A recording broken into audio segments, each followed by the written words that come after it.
Slovo má pre mňa neopísateľné čaro. Podľa mňa jeden z najväčších vynálezov, ktoré ľudstvo vynašlo, bolo písmo.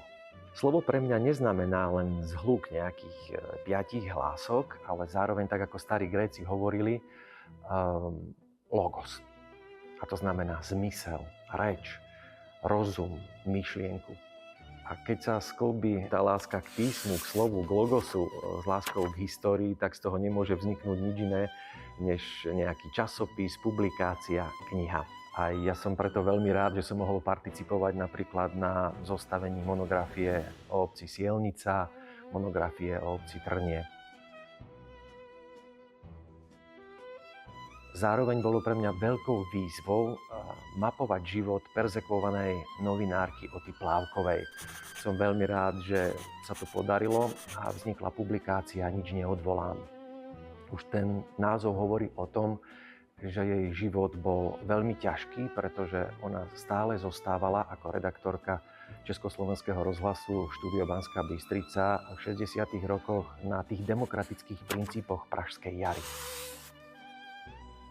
Ona je pre mňa aj takým akýmsi vzorom nepodľahnúť oportunizmu, nepodľahnúť výhodám rôznym, ale zachovať si stále svoju tvár a rovnú chrbtovú kosť, hoci nie vždy je to ľahké.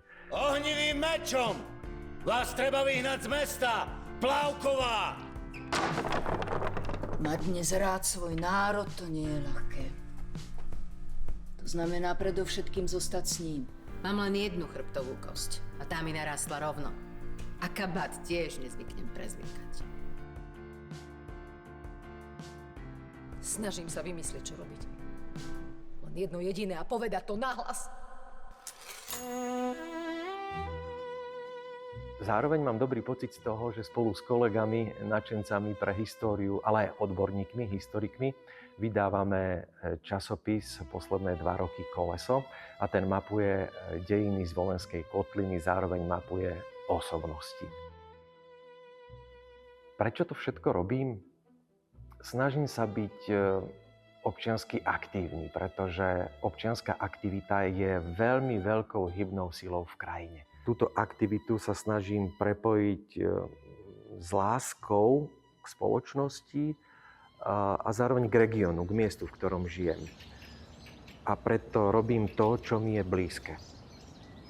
Poznávam región, jeho dejiny, propagujem a snažím sa ho zároveň zveľaďovať.